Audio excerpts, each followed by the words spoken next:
You know that feeling? It's so quiet, so subtle, you almost don't even notice it's there. It's that little whisper inside that says, hey, you're just a little bit better, a little more right than everyone else. Well, today, we're going to dive deep into that hidden trap. This is the very disease of the heart that the great Imam al-Ghazali warned us all about. So, how do we even start to navigate this stuff? Well, first, we'll pinpoint that hidden trap. Then, we're going to break down what pride, vanity, and arrogance really are. After that, we'll look at the real damage they do, and, this is the most important part, we'll figure out how to spot them in ourselves and, find that path back to humility. All right, to really get this, let's pull it out of the clouds and into our everyday lives. I want you to think about a couple of situations and just see if any of this sounds familiar. Yeah, that one. That immediate defensive spark. It's not even about if they're right or wrong, is it? It's that gut reaction, that feeling of, how dare you? It feels like a personal attack, like someone's challenging your very foundation. Or, how about this one? That quick, silent judgment. It's like, for just a split second, you place yourself a little bit higher up on the ladder, looking down. It's so fast, it's almost automatic, right?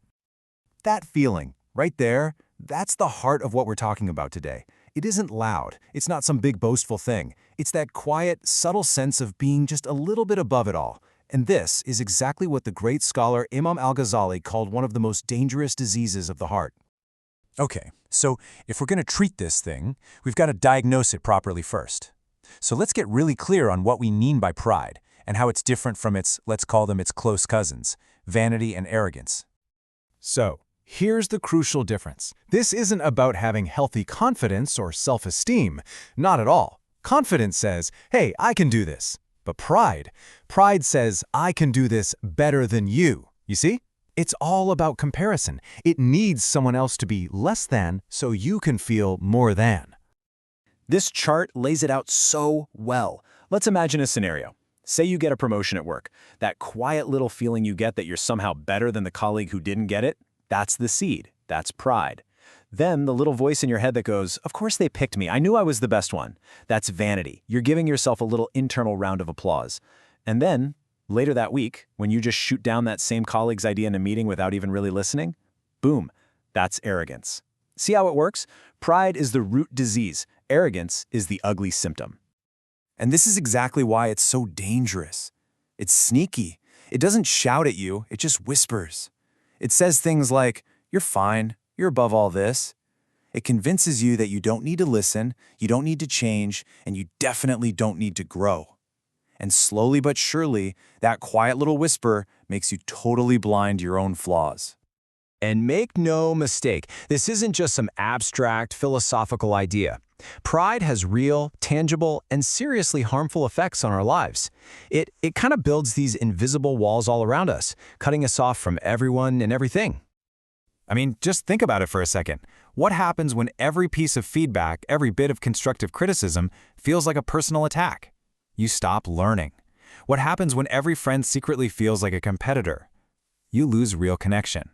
You end up totally isolated in this little fortress you built yourself, and from inside those walls, you can't hear guidance, you can't grow, and honestly, you kind of lose touch with reality. And this quote from Imam al-Ghazali just hits so hard. He's saying guidance and wisdom are literally all around us, all the time. But pride, it's like it puts these spiritual earplugs in.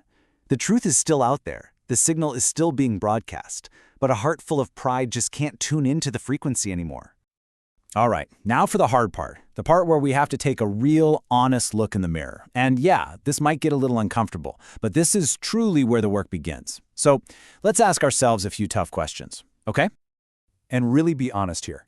When your partner or your boss or even a good friend points out a mistake you made, what's that immediate gut reaction? Is it openness, or does that wall of defensiveness just shoot right up? Do you feel your heart start to beat a little faster? What about these three little words, I was wrong? How hard are they to say? For someone struggling with pride, admitting fault can feel like their entire world is collapsing. It feels like a total defeat, instead of what it really is, a chance to learn, to grow, and to reconnect. And let's talk about that inner hunger for praise. Do you ever find yourself scrolling for likes, just needing that validation? Or replaying conversations in your head? You know, the ones where you sounded really smart or witty. That constant craving to be seen as better. That is pure fuel for the fire of pride. Now here's where it gets really, really tricky. Pride is a master of disguise. It'll dress itself up as brutal honesty when you're really just being harsh. It can even hide in plain sight, making you talk on and on about how humble you are, which is, the biggest paradox of all. Okay, so we've put the problem on the table. We've diagnosed it. Now, what's the cure? Well, the good news is there is a cure. There's a clear path forward, a really practical way to start tearing down those walls that pride builds up. The remedy really boils down to two key ingredients. First up, gratitude. Seriously, when you start to see every good thing in your life as a gift, not something you're just entitled to, it becomes almost impossible to be arrogant. And second, reflection. When you take a real, honest look at your own flaws, and we all have them, that self-admiration, that vanity, it just kind of melts away. Okay, I want to give you a super practical, powerful exercise you can start using literally today.